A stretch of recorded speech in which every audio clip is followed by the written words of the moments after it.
Me desculpa, professor, desculpa te interromper, mas uma informação urgente que acaba de chegar. Donald Trump acaba de postar numa rede social confirmando que sim, esses ataques partiram dos Estados Unidos. A gente já tem aqui na tela o que está escrito: os Estados Unidos da América realizaram com sucesso um ataque em larga escala contra a Venezuela e seu líder, o presidente Nicolás Maduro. Então, segundo Donald Trump, Nicolás Maduro foi capturado e levado para fora do país juntamente com sua esposa. No guerra, no guerra, no querer guerra, no a la guerra de los locos, no a la locura a la guerra. Esa sería la traducción.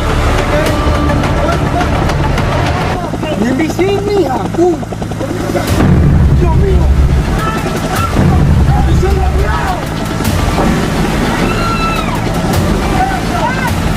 ¡Santo!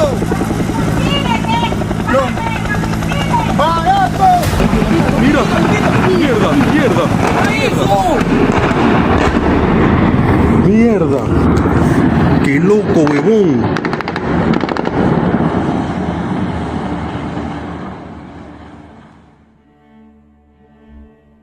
Isso não é novo. Em 1940, nos Estados Unidos, surgiu uma proposta que quase ninguém conhece. Ela se chamava tecnocracia. A ideia era simples: um continente inteiro administrado, não por políticos, mas por técnicos.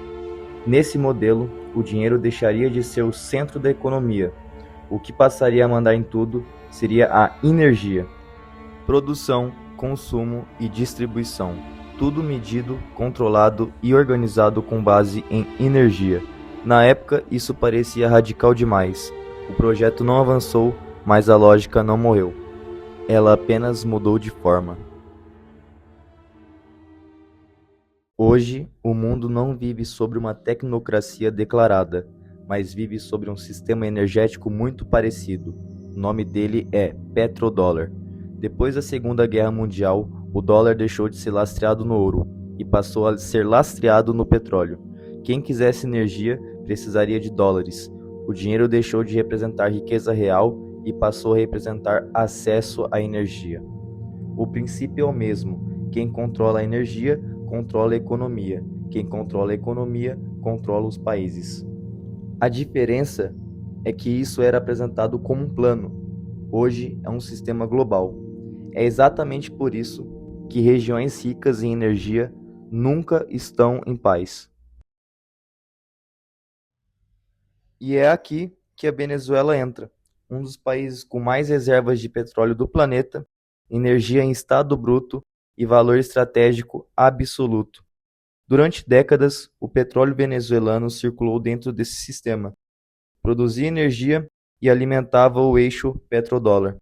Mas quando o país com energia começa a sair da órbita, ele deixa de ser apenas um país e passa a ser um problema.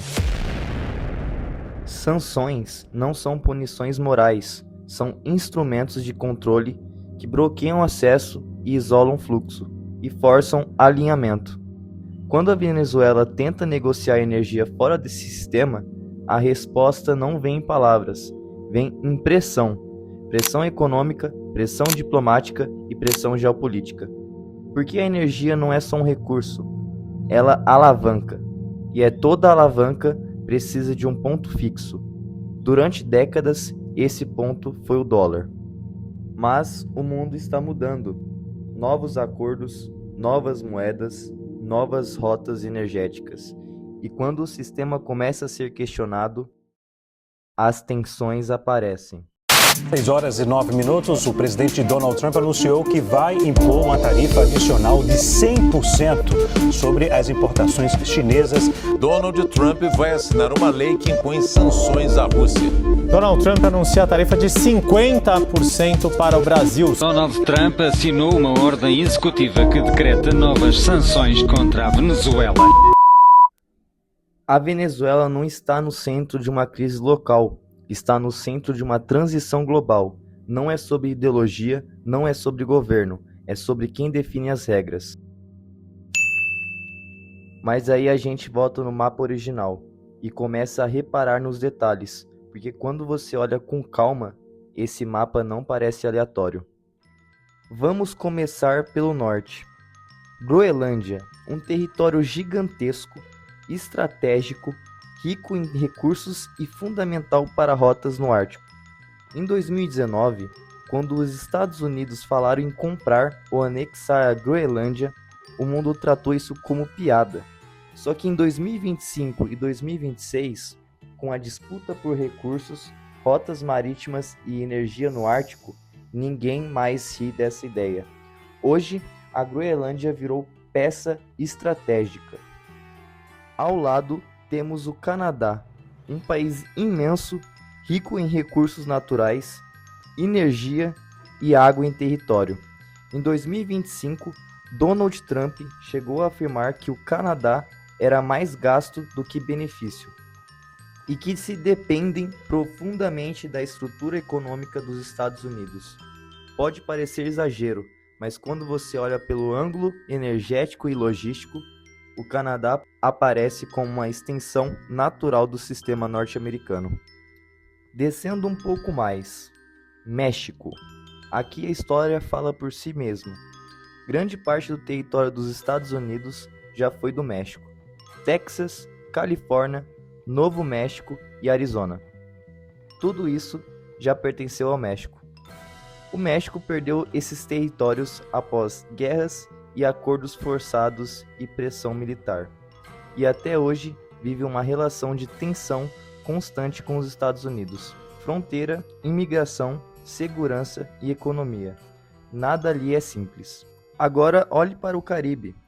Cuba, um dos exemplos mais claros de conflito direto contra os Estados Unidos no século XX. Embargos, tentativa de isolamento e pressão econômica, tudo girando em torno de um alinhamento geopolítico. El Salvador, durante décadas, os Estados Unidos interviram direta ou indiretamente na política da região, treinamento militar, apoio a governos e influência econômica. Panamá, talvez o caso mais simbólico, os Estados Unidos interviram militarmente e por décadas controlaram o Canal do Panamá, uma das rotas comerciais mais importantes do planeta. E agora, a América do Sul, Venezuela. Um país com uma das maiores reservas de petróleo do mundo, energia em estado bruto. Durante anos, alvos de sanções, bloqueios e operações de pressão, sempre sobre a justificativa política, mas com um plano de fundo energético impossível de ignorar. Quando se fala de operações da CIA e da DEA, não é sobre governo, é sobre controle. Colômbia, um país estratégico, vizinho da Venezuela, com histórico de conflito interno de cartéis de drogas. Donald Trump chegou a dizer que vê a Colômbia como um ponto sensível, onde uma intervenção podia ser justificada. Mais uma vez, segurança e energia caminhando juntas. E por fim, a Guiana, um país pequeno, mas que mudou completamente de importância. Depois de grandes reservas de petróleo serem descobertas nas costas, as empresas ligadas aos Estados Unidos entraram pesado. Él sencillamente está allí. En Guyana manda, dirige y gobierna la ExxonMobil y el Comando Sur. La ExxonMobil, un brazo imperial para el petróleo, la ExxonMobil, que ellos pretenden, como lo han dicho la semana pasada, el presidente mundial de la ExxonMobil declaró que ellos iban a explorar el mar por delimitar en las costas de Venezuela. Sigue creyéndolo, ¿viste, ExxonMobil? Sigue creyéndolo. Nosotros estamos aquí. Aquí te esperamos, ExxonMobil, cuando quiera y donde quiera. Pero ese mar por delimitar no entra la ExxonMobil, deben saberlo. O PIB disparou e a relevância geopolítica também.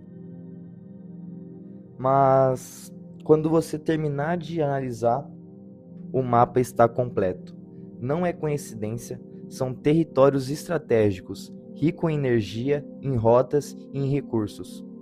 O que antes parecia uma ideia tecnocrata de 1940, hoje aparece fragmentado no mundo moderno. E quando a gente olha para o mapa inteiro, não dá para ignorar um nome que aparece sempre no meio de tudo isso.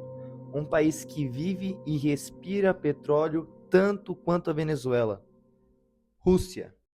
Hoje, a produção venezuelana está quase parada, menos de 1 milhão de barris por dia, muito abaixo do que já produziu no passado. Isso aconteceu por décadas de má gestão, infraestrutura destruída e sanções. Mas agora imagina se essa produção volta a subir de verdade. A Venezuela tem mais reservas comprovadas do que qualquer outro país do planeta. Mais de 300 bilhões de barris, um tesouro estimado em trilhões de dólares. Se essa energia volta ao mercado e mais petróleo disponível, significa preços mais baixos. Quando sobra petróleo na mesa, o preço cai. Agora olhe para a Rússia. A Rússia não é um simples exportador, é um dos maiores produtores do mundo. Mas a forma como ela extrai o petróleo é caro. Muito do petróleo russo vem de regiões remotas e frias, onde a extração exige tecnologia pesada e altos custos. Quando o barril de petróleo está alto, compensa pagar esse custo, mas quando cai, a lógica muda. A Rússia depende do petróleo para financiar o seu Estado, subsídios, benefícios sociais e gastos militares. Tudo passa por uma receita petrolífera. E se o preço despencar, essas receitas desaparecem? Ao mesmo tempo, outro player tradicional parece estar tirando o pé do acelerador, a Arábia Saudita. Por décadas, o controlador tradicional da oferta global tem sinalizado uma agenda de diversificação, reduzindo o foco exclusivo no petróleo. Isso significa que não há mais ninguém segurando o preço para manter altos patamares. Imagine então, Venezuela injetando dezenas de milhões de barris no mercado, preço caindo e uma Rússia forçada a competir em um cenário onde seus custos não compensam mais.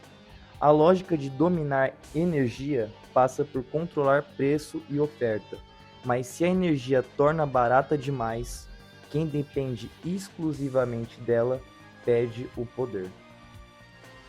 Pode ser que, ironicamente, a liberação da produção venezuelana não só frustre interesses, mas acabe pressionando para uma reconfiguração de conflitos. Porque quando a energia se torna uma mercadoria em excesso, o jogo muda. Quem vive de vender energia a preço alto perde o seu principal instrumento de influência. E tem um último ponto que fecha tudo isso: terras raras. Hoje, a verdadeira disputa global não é só por petróleo e nem por energia. É por inteligência artificial, por chips e por tecnologia. Todas essas tecnologias precisam de matérias-primas: ouro, prata, paládio, platina, cobre, entre outras terras raras. Sem esses minerais, não existe chip, não existe data centers, não existe inteligência artificial, e por isso que os Estados Unidos e a China estão em guerra. Não é uma guerra tradicional, mas uma guerra por controle tecnológico. Nos últimos anos, o preço desses minérios disparou. A prata subiu mais de 150%, o ouro rompeu o topo histórico, o paládio e outros materiais estratégicos explodiram. Isso não é coincidência. Agora, olha para o mapa de novo e olha para o Brasil. O Brasil está exatamente nesse ponto da história. Terras raras, energia limpa, hidrelétricas, petróleo, uma das maiores costas exploráveis do mundo, tem a Amazônia, tem água, tem energia, tem solo. Agro é tech, agro é pop, agro é tudo. Tá na Globo. O Brasil literalmente tem quase todos os elementos da tabela periódica. Se não tiver todos, isso torna o país raro. E tudo que é raro vira alvo. Se o Brasil não abrir os olhos, Estados Unidos e China podem começar a disputar influências aqui. Não com tanques, mas com investimentos, pressão política e controle tecnológico. e já está. Assim como aconteceu na Venezuela e em outros países estratégicos. O Brasil já vê um cavalo de ouro passando mais uma vez. Talvez a maior oportunidade do século. Data centers já estão sendo discutidos, energia barata existe, território existe e o Brasil não será atacado diretamente. Porque o Brasil alimenta o mundo, energia, comida e recursos. E nenhuma potência quer destruir isso. Se houver conflito, não será externo, será interno, mas provavelmente uma guerra civil, do que uma guerra com outros países. Porque o maior risco do Brasil não é ser invadido, é não perceber o valor que tem.